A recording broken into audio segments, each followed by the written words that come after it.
As discussed in my last video, the PRC's air defense systems were significantly behind compared to both the Eastern and Western blocs throughout the entire Cold War and well into the early 2000s. The PLA watched in utter shock and horror as the coalition demolished Saddam's integrated air defense system, or simply referred to as IADS, which was more sophisticated than what the PLA could offer at that time. The first Gulf War is a major turning point for the PLA, as it gained reinvigorated motivation to modernize relentlessly.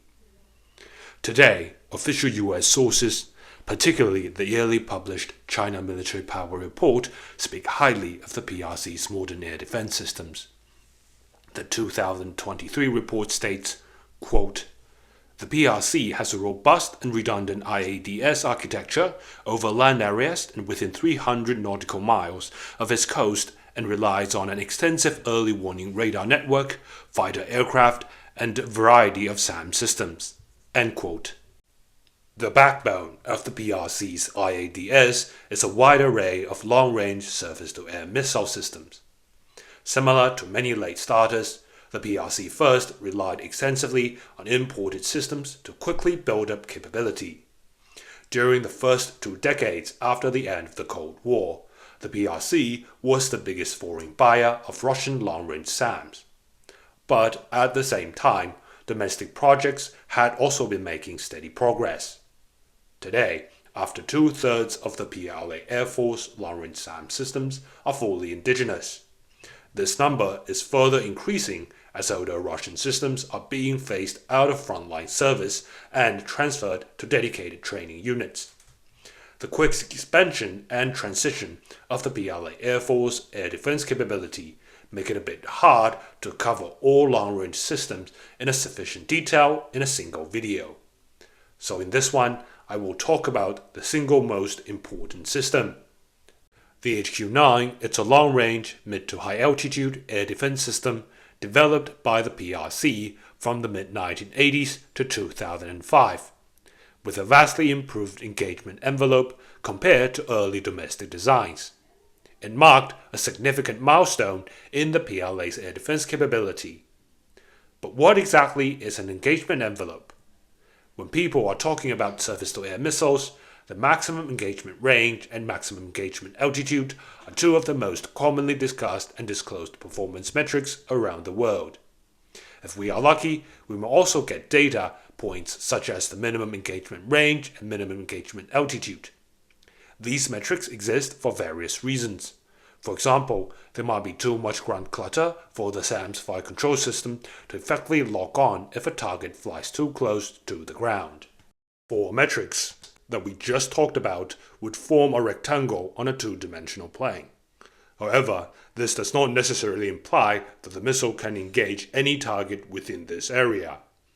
A missile is almost always unable to achieve its maximum engagement range and maximum engagement altitude at the same time. What it can do, however, is to hit targets within more conservative combinations of range and altitude bounded by the maximum values. And those combinations tend to form a contour like this one, meaning the missile can effectively engage and destroy targets on or below this contour with a reasonable probability. And that contour is referred to as the missile's engagement envelope. Depending on the different types of targets and different speed of the same target, a missile would have different engagement envelopes. For example, most SAM systems would have a bigger engagement envelope for a typical fighter jet target compared to a faster and smaller ballistic missile. With the secretive nature of performance characteristic of surface-to-air missiles around the world, we must fall back to using the simpler metrics such as max range and altitude when talking about them. Before diving into the HQ-9, let's have a brief recap of the PLA's earlier SAM systems, especially their limitations, so that it will be more apparent how significantly the HQ-9 boosts the PLA's air defense. As discussed in the previous video, the HQ-2 is the PRC's first-generation SAM system. It can reach reasonably high to 25,000 meters or around 82,000 feet and achieve a 35 kilometers or 27 miles maximum engagement range. Constrained by the technology available in the 1950s and 60s, the missile cannot engage targets below 1,000 meters or 32,000 feet. This makes it incapable of defending against low-flying fighters, bombers, and later cruise missiles.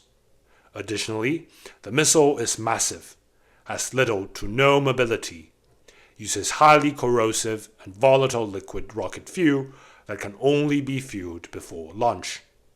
These factors reduce its survivability to almost zero against a Desert Storm-level air campaign against air defense systems. The HQ-7, based on the French Cortel, is the second-generation SAM system of the PLA. It was developed to compensate for the drawbacks of the HQ-2.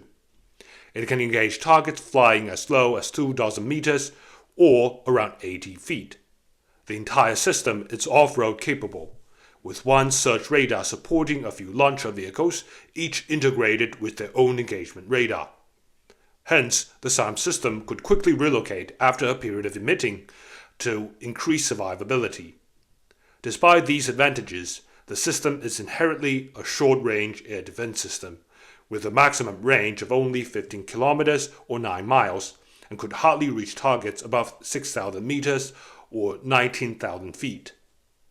And then came the HQ-9, a SAM system that can engage targets higher than the HQ-2 while extending the maximum range to beyond 100 kilometers or 60 miles.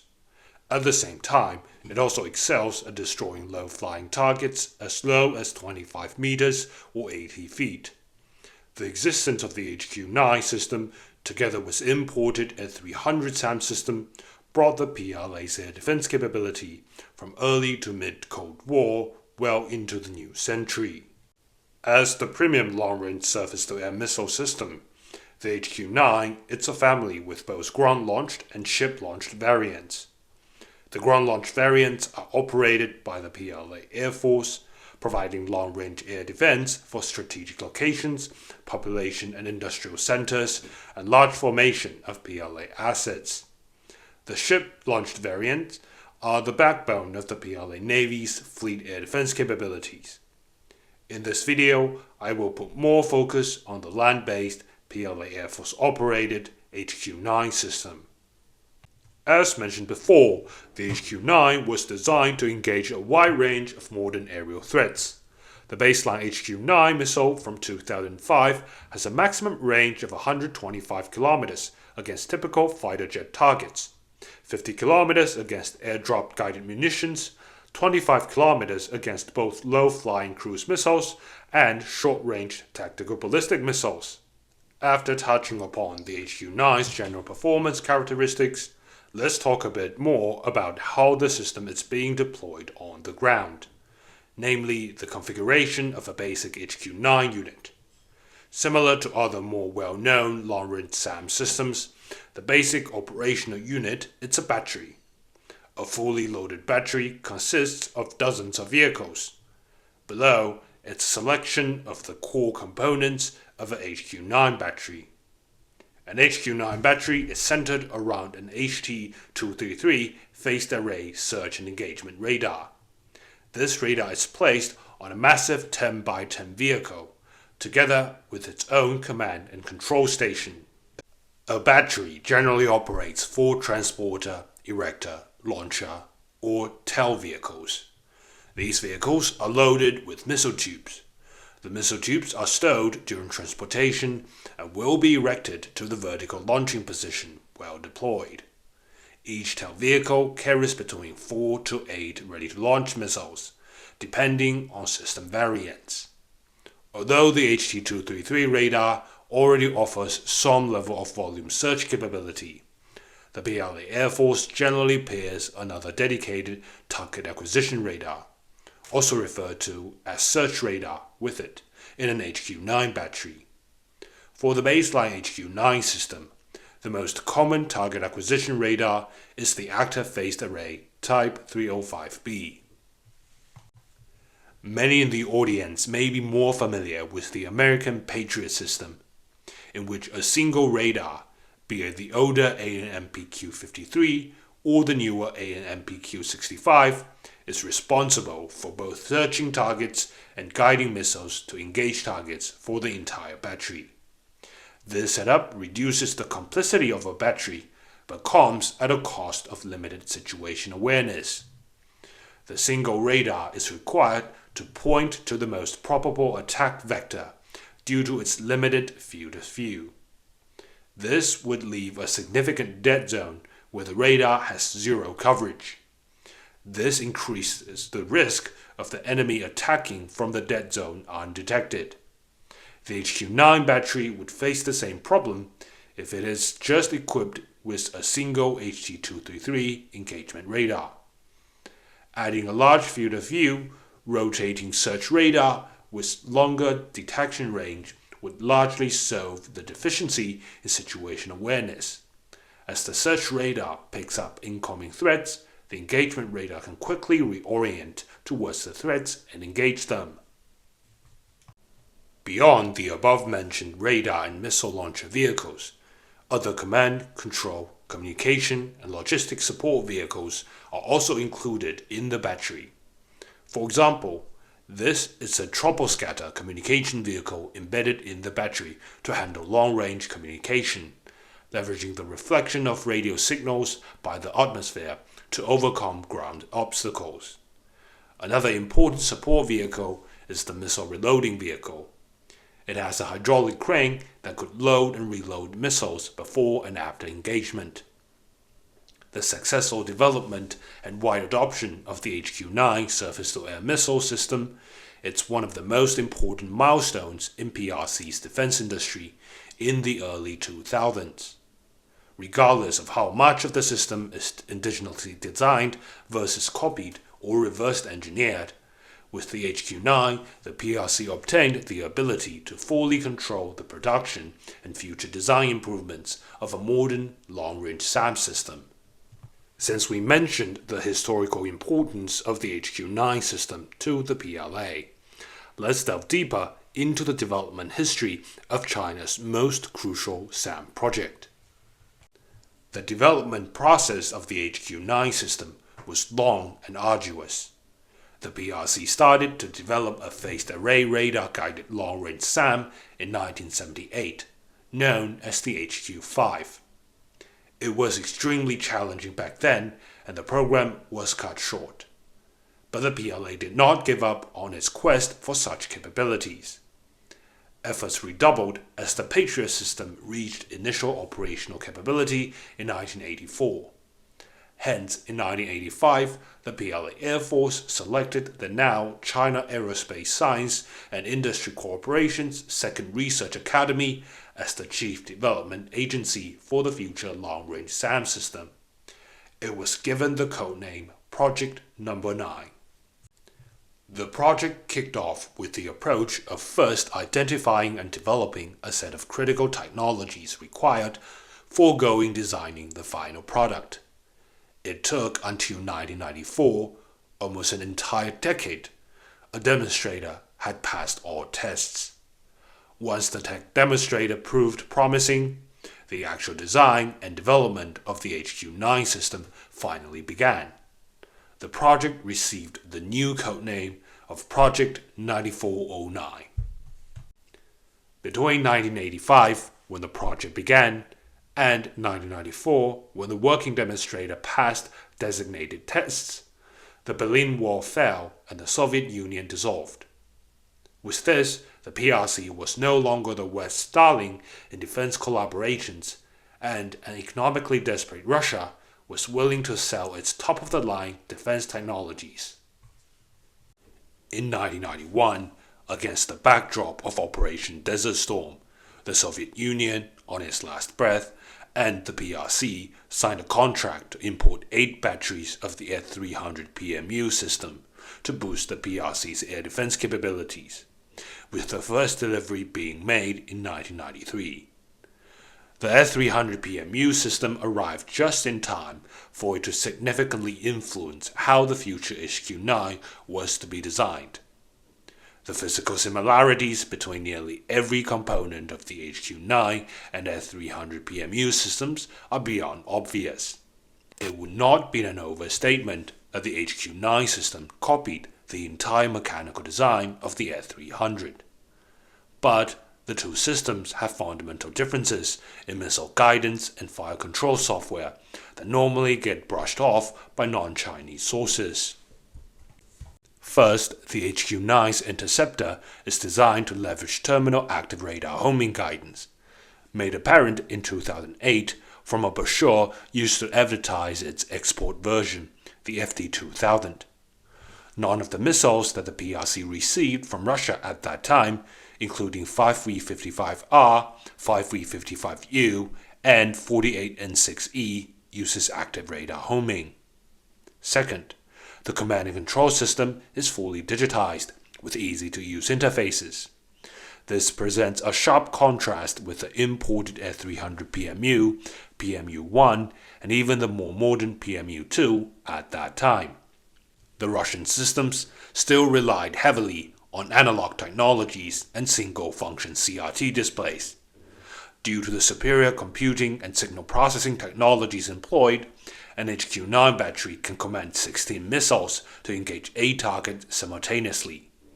The most advanced S-300 PMU-2, NATO designation SA-20B, developed around the same time, can only engage 6 targets simultaneously. Only with the S-400 did Russia start to operate a fire control system that achieved a similar level of digitization as the HQ-9. Of course, the HQ-9 system has its weaknesses compared to its Russian counterparts. The most significant one is in range. Although the 125 km range of the HQ-9 is significantly better than the 75 km one from the 5355R missile from the 1980s. It is slightly inferior compared to the 150 km range from the later 5355U and 48N6E missiles, and 195 km range from the later 48N6E2 available to the PLA since the 1990s and early 2020s respectively. But again, this slight inferiority in range needs to be viewed in the context of other factors, such as the size and weight of the missiles.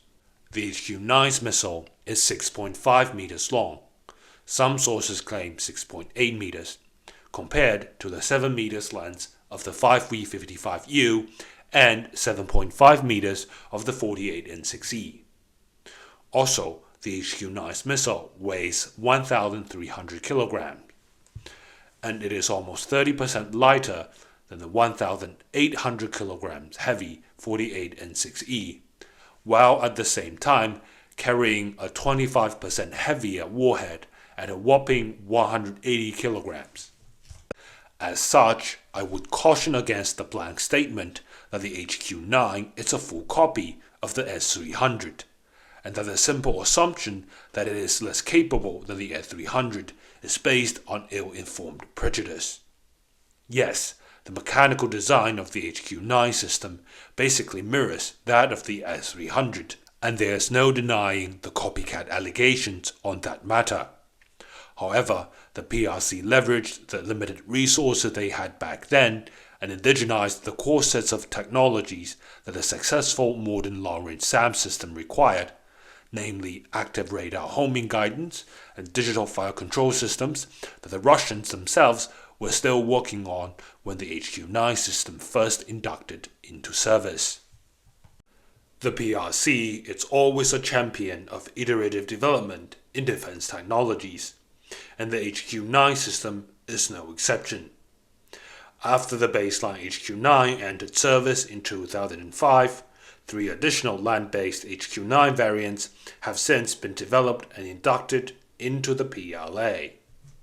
The first one is the HQ-9A system, with major improvements in kinetic performance and a new target acquisition radar for enhanced anti-ballistic missile capability. From what little information we have available, it is believed the HQ-9A's interceptor can achieve a maximum range of 200 kilometers against typical fighter-sized targets. If these claims are true, then the HQ-9A has achieved similar kinetic performance as the latest variant S300PMU-2's 48N6E2 missile. The PRC does not forfeit any opportunity to license produce or reverse engineer a system it deems impressive enough.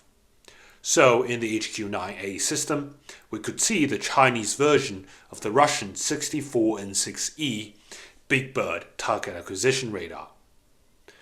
The fact that this radar is integrated with the HQ-9 system strongly indicates that it is not directly purchased from Russia. Assuming that the Chinese version of the Big Bird radar matches, if not surpasses, the Russian version, it enables the HQ-9A to intercept tactical ballistic missiles at a maximum range of 40 kilometers. The second major version is the HQ-9B variant. The engagement range against fighter-sized targets is further extended to 260 kilometers or 160 miles. At the same time, it can engage mid-range ballistic missiles in the 1,000-kilometer range class. Interestingly, during the 2024 Zhuhai Air Show, a PLAF colonel revealed that the HQ-9B can achieve a maximum range of 400 kilometers, or about 250 miles. If this is true, it is likely that the HQ-9B possesses the over-the-horizon attack capability, similar to the US Navy's SM-6. The shorter 260-kilometer range is likely the slant range, which is achieved through a more direct flight path towards the target, while the longer 400-kilometer range may be achieved through a ballistic trajectory. To achieve the 260-kilometer slant range, the missile is guided by the engagement radar or for control radar during mid-course, and uses its active seeker for the terminal phase. To achieve the 400-kilometer range, the over-the-horizon attack capability can only be viable through cooperative engagement capability, or CEC, where the missile is guided with other assets with a direct line of sight of the target.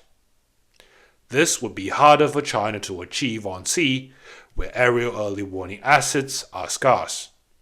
But it will be rather easy for the land-based HQ-9 systems working within or adjacent to PRC airspace due to the robust radar network and abundance of aerial early warning and command aircraft.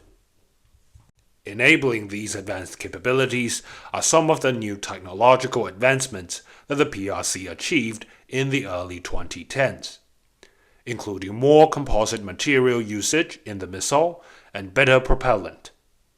But a more visible improvement is the newly designed set of radar systems of the HQ-9B. The HT-233 engagement radar is slightly upgraded from PESA to AESA. On the old passive HT-233 array, there is an obvious feed horn at the back, which feeds power from a single source to the passive phased array. This feed horn does not exist on the new engagement radar employed by the HQ-9B system. So this makes it very likely that the new radar is using an active phased array. The target acquisition radar was changed to a brand new design and is also likely using an active phased array. Unlike the A variant, which was never officially promoted, the B variant gets a significant amount of airtime in various state-affiliated media since its public debut during the PLA's 90th anniversary parade. The third major variant is designated as the HQ-9C. This update is solely focused on the interceptor rather than the radar system. It brought us a significantly thinner missile with doubled the magazine depth from 4 missiles per TEL vehicle to 8. Of course, the reduced physical dimension would also bring with it a range penalty. But at this moment, there's no available information on the HQ-9C's range figure. To close out, I hope there could be a few takeaways. 1. The PRC has been heavily invested into developing and building a set of highly sophisticated and lethal long-range SAM systems, and they are quite successful. 2. Though they have learned and copied a lot from Russia, they have charted their own path in many core technologies and surpassed the Russians in many fields. 3. With the 2 points above, it would be wise to not over-index the performance of Russian systems and Russian units in the ongoing war in Ukraine when evaluating China's air defense capabilities. Hope you really enjoyed this video. As for the next one, I will continue the topic of the PLA's long-range air defense systems. Please stay tuned.